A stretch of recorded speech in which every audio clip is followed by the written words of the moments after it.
You're listening to a special cozy roundtable edition of the Kpopcast.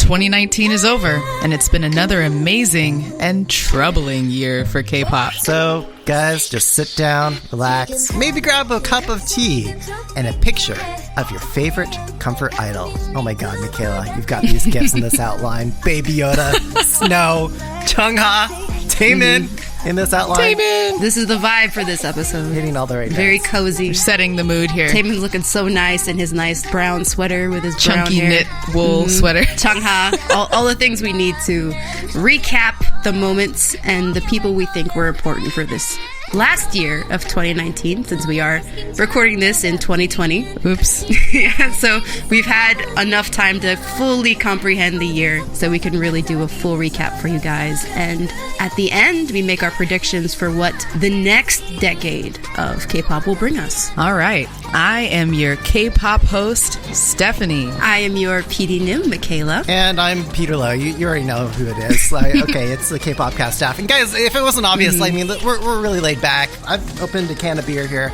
to really enjoy the times, and we're not taking ourselves too seriously here. Get some ASMR. This is just a fireside conversation. Oh, man. I didn't get the memo. Let me pour me something up here. All right. So, guys, let's kick it off with our first question here. What was your must-remember moment, trend, production, song, thing from 2019 in K-pop? Michaela, kick us off. Yeah, unfortunately, I'm the one that has to kick this off. The most important moment for K-pop for me is talking about the fact that we did lose a few people this last year. Yep. We lost Sully. Yep. And Hara. Oh, yep. Okay, you hit my big major one moment. That's what I came prepared with, and yep. Yeah. Like I didn't want to make it a must remember moment, but we must remember it. Like, we must remember that these things happened. It's important to have these conversations. And if you guys have been checking out our Twitter the past few months, you might have noticed that we changed our logo. So we changed the Kpopcast text to pink and purple to represent the colors of Sully and Hara.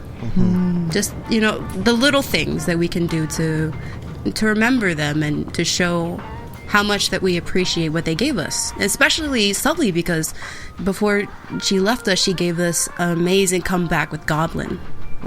Yep. And she really opened up about, how the fact that she was really feeling depressed and all of the hate that she was getting from people wasn't something that she wasn't feeling. It was there, but she was also using it as a way of expressing hope and strength and being able to make a comeback that nobody was expecting from her. She left FX to pursue acting. Nobody was expecting her to come out with a song, but she showed amazing strength and presenting herself to the public again and giving us great music to help us in our time of need. Yeah, I think what it reminds us of is that our idols are vulnerable, fragile, human, and need to be taken care of, not just demanded of and criticized all the time. The online comments, the treatment that they get while they're trying to do their job it's been really horrible for years now, and I hope that as the years go by, this keeps happening, that it can raise greater consciousness of the really human identity of these stars. Yeah. Exactly. I mean, it's interesting. Social media has really changed the game for what it's meant to be a entertainer or idol, quote unquote idol.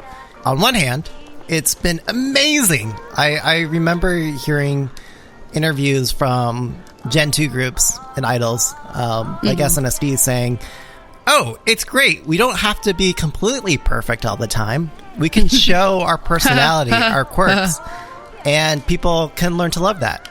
On the other hand, it's also a very much a two-way platform. You can receive a lot of unsolicited blowback and feedback, in Sully's case in particular, where there were moments where people were strong and fighting for her for the things that she was doing, her more advocacy work and artistry. Because she really stood alone as being as a progressive idol and fighting for feminism and women in the industry. Yeah. Right. Not that watered down stuff, real feminism.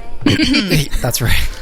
But it got the other end of it, which I'm sure was very overwhelming.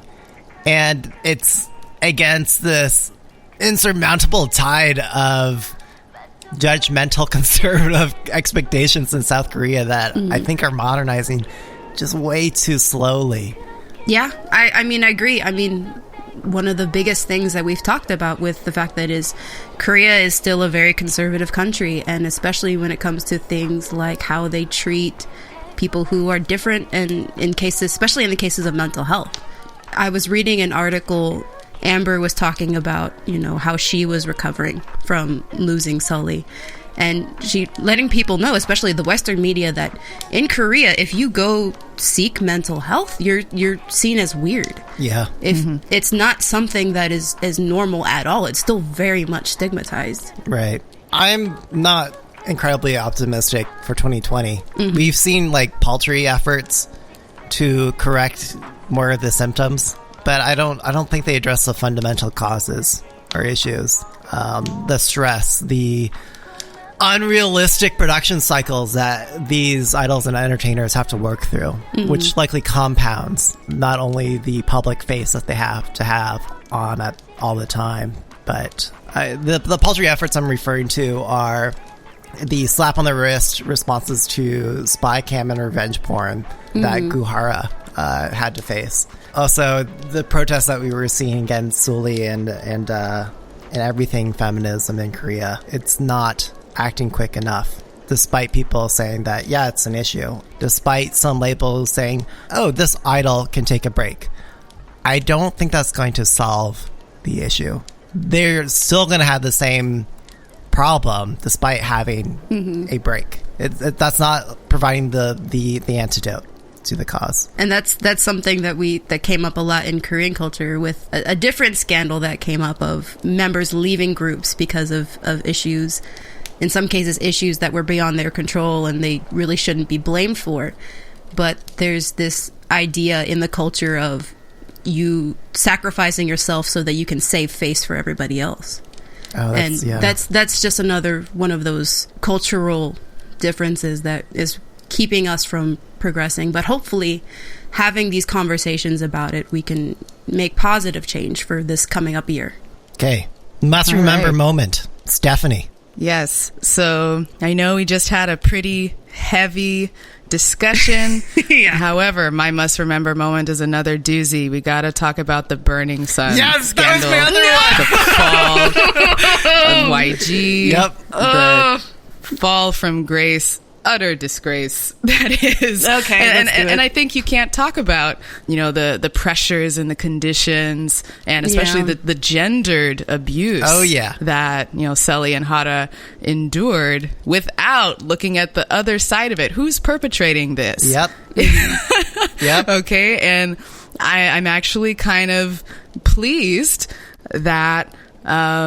That for once, this stuff in the era of Me Too is getting aired. It's been going on forever, for years, not just in Korea, across all kinds of industries. And I think it really goes back to, how these companies and industries are set up with so much unaccountable power and money at the top, held by just a few men. Yeah. I really think that was the lid was blown off that with the Burning Sun scandal. Yep. And I don't know how much detail or recap this audience needs for that one. Right. But basically why YG as we know it is no more as a result of that story coming out. Wow. And we saw we're right. I was going to say among other reasons, but yes. Among other reasons, but yeah.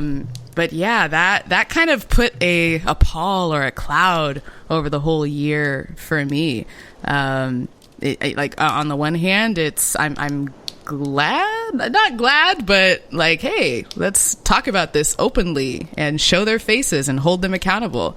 But on the other hand, it is kind of depressing to have to be thinking about that for the year. Well, Stephanie, the question was a must-remember moment. And these are must-remember moments. We have to remember them so that we do not bear the same mistakes in the future, that we hold these decision makers accountable, that we hold these systems in place to be changed. Especially now that we are in the beginning of this fourth generation of K-pop. Hopefully these younger artists are learning from the mistakes of their Sundays and we can see change with them in the future. Right. I like that. Message of hope. I'm trying. All right, Peter, what you got? Well, similar to both of you, my remaining thing was the YG, quote-unquote, YG dumpster fire.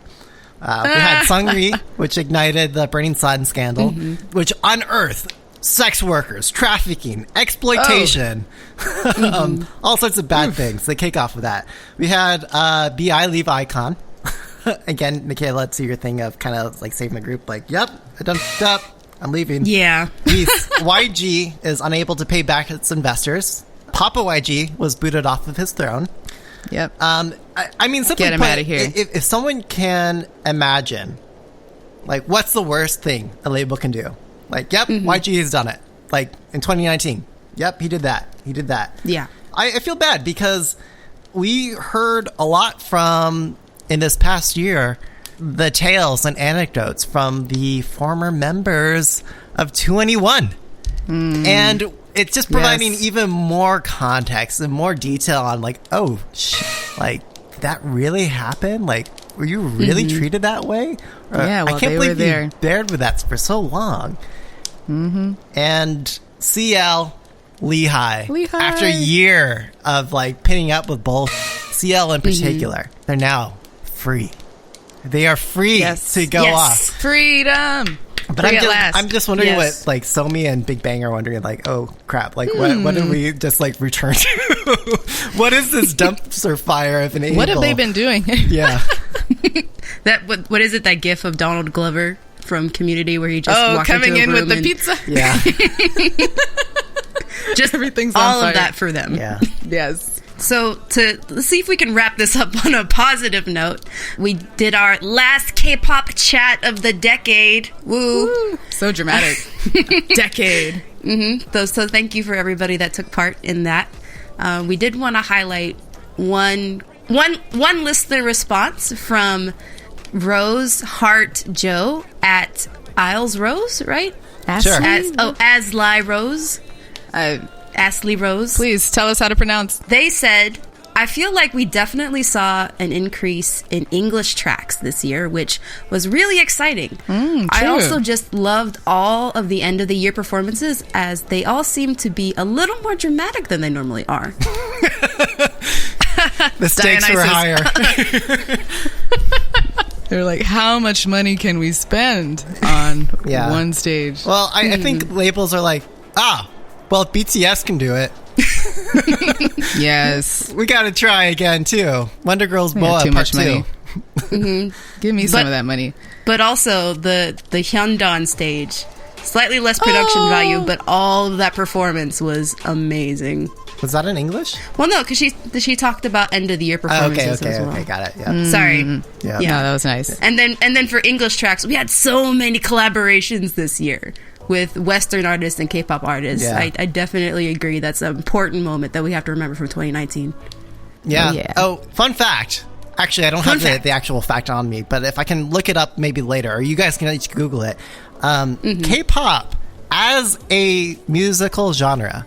If you look at the listens of all musical genres, K-pop is actually like number 6 or something worldwide. Whoa. Which is like surpassing metal and classical.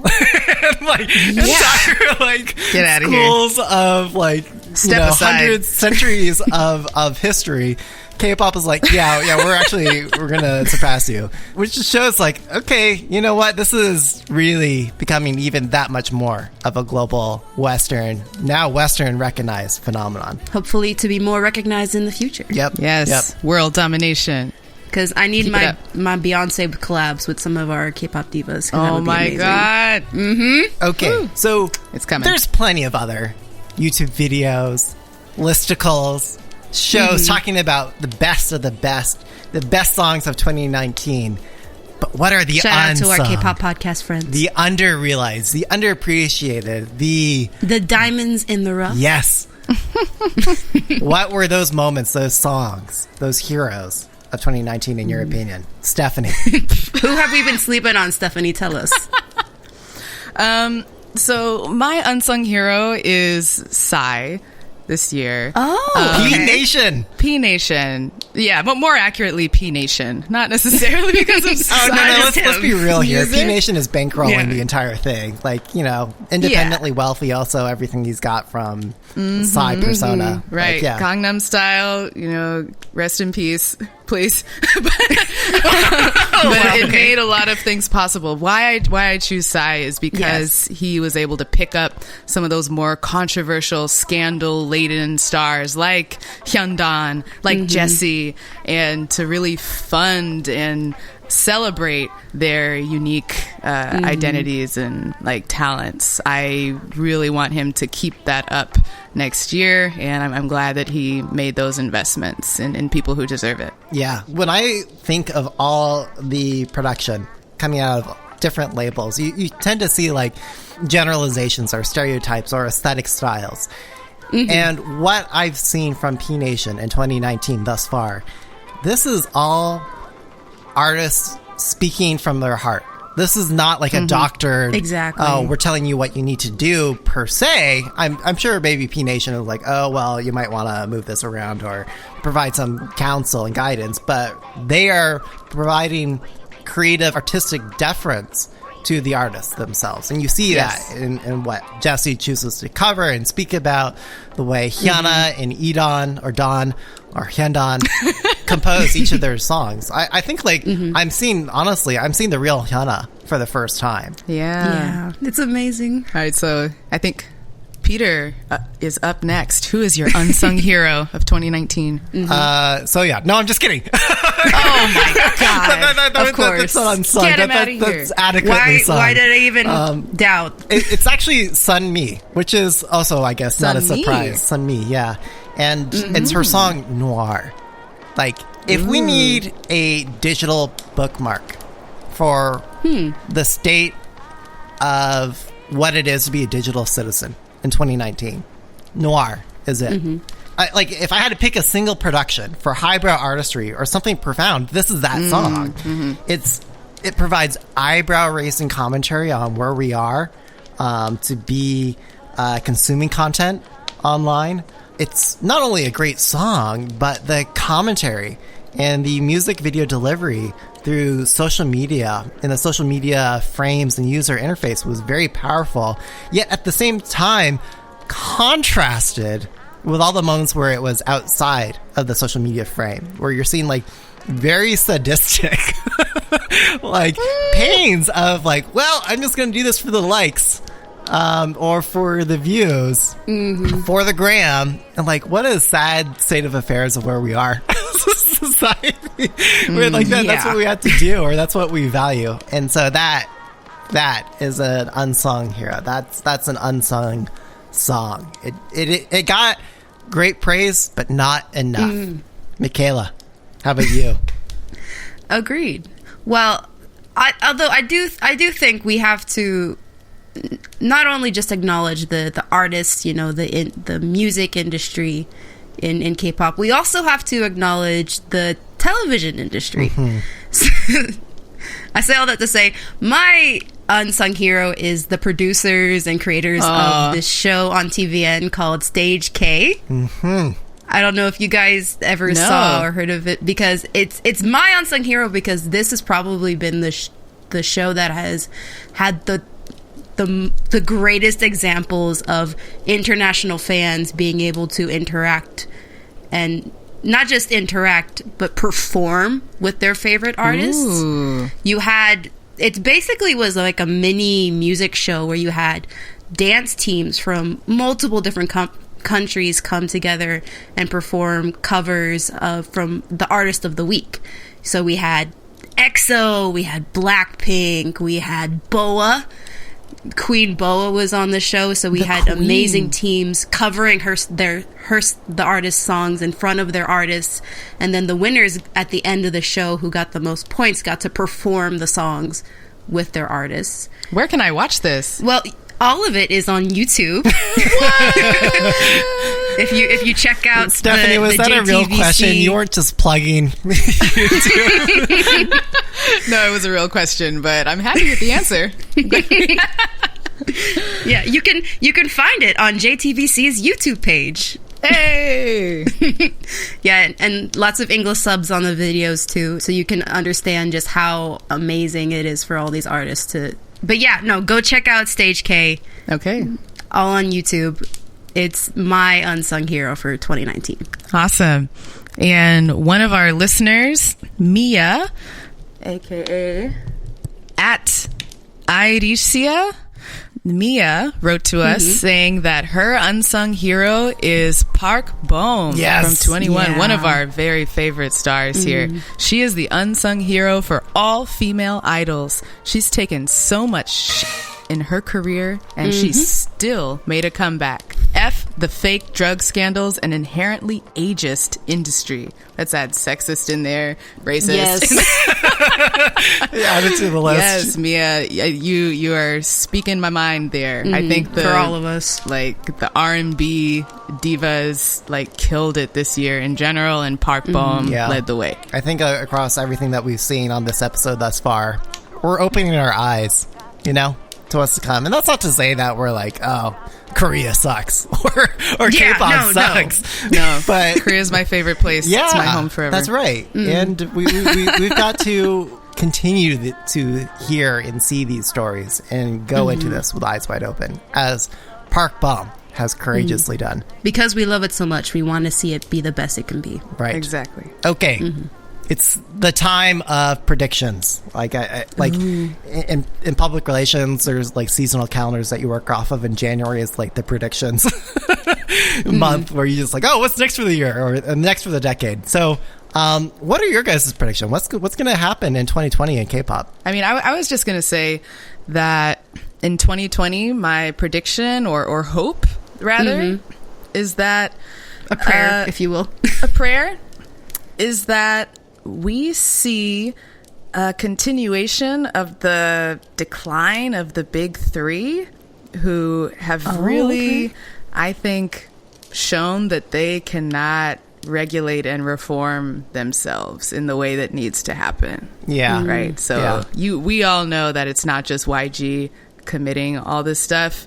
We hear from the artists from all of those big labels that there's a lot to be fixed there, but we're not seeing them fix themselves. So I look forward to newer up and coming labels taking a stab at it and hopefully having more progressive practices. Yeah. I mean, they were each founded by entertainers, right? Like, Indeed. YG, SM, yes? Yeah, all of them. Yeah. Yeah. So they're under the old guard, the old school, the old paradigm. And actually, when you look at the numbers, it's Pink Fong. It's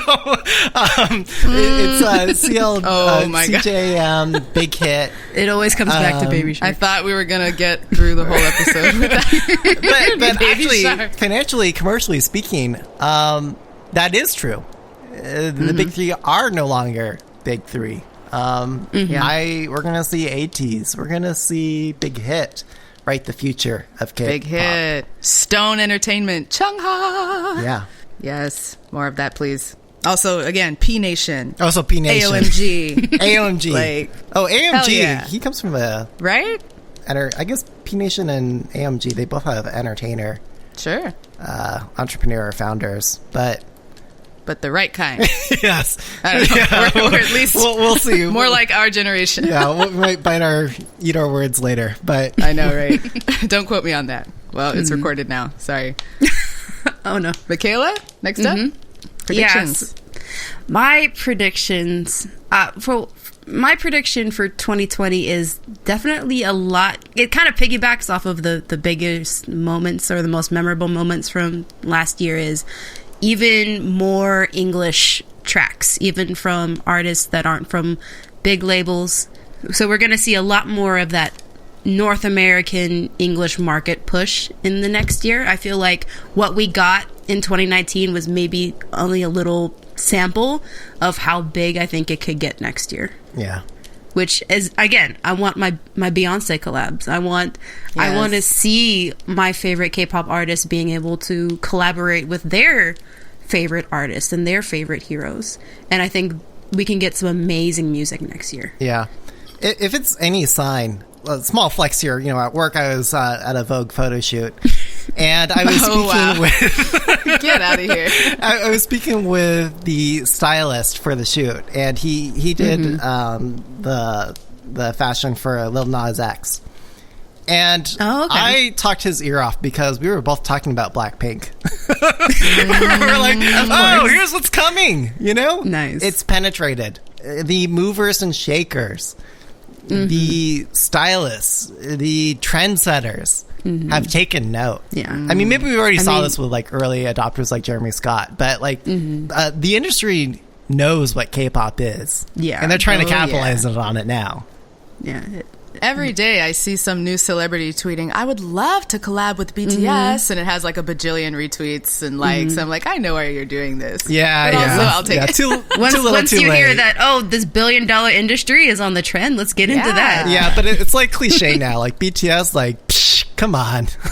You haven't done your homework enough. If all you're saying is BTS, not that they don't deserve it, but no shit. Everyone wants to collab with BTS. Yeah. What I hoped to see in 2019, but I guess I'll give them a pass and hope to see in 2020 is more direct collaboration and inspiration from Africa. I think yes. The music styles coming out of there, especially South Africa, are super hip, cutting edge, so danceable, and I want to see direct K-pop collaboration with those artists. Along the lines of Idol, but take it to the next level. Yeah. Oh, yes. I'm so for that. Yes. I'm also for more Korea pride, honestly. When Us Is Lit, that song was dope. That was turned up. And I am not a Korean person, but I was feeling Korea pride. I was yeah, these things. That's what makes Korea great. And these traditions are awesome. And I want to see more of that along those lines. Yeah, we love K-pop. We love Korea. We want everybody to love it as much as we do. Peter, what do you predict for 2020? What do you see in your crystal ball? Well, I've got a dozen of them. But if I had to pick one, we are living in the era of the girl crush. From hard-hitting girl crush trap EDM bangers as seen by Everglow and CLC. Bandit. Bandit, yeah. Where'd they come from? Luna. Yeah. I mean, Luna, they've had a few hitters. We're going to see more girl crush. You're talking ITZY, CLC. Yeah. Yeah. Yeah. And it's here to stay. It's slowly moving the needle. I mean, No from CLC can only go so far. But I think they're going to slightly move the needle a little bit further against the patriarchy. In 2020. I hope so. I really hope so, but I'm not having much hope given what I've seen this year. It's been girl power, girl crush, but restrained. They haven't even hit the level of 21 yet, not even close. With actually pushing back on patriarchal norms. I mean, this seems to be a theme of the year, is that over here we have blown the lid off of it, but then look at the artists and the box they're still forced to be in. We have a ways to go, but hey, that's what 2020 is for. Yeah, I hope they can do it. We have a whole year and a whole new generation of amazingly talented girls. New decade. All right, so listener Agassi Cairo, or Call Me C, said their prediction was the next Big Bang album. Oh, snap. Yeah, I think that's right. Bang, bang, bang. All of us second generation K-pop fans. Fantastic, baby. Yeah. Yep. This is something we've been waiting for a long time. And unfortunately, it's been a bumpy road to get to this, but hopefully next year. Yeah. I do a lot of 21 and up K-pop DJ club events.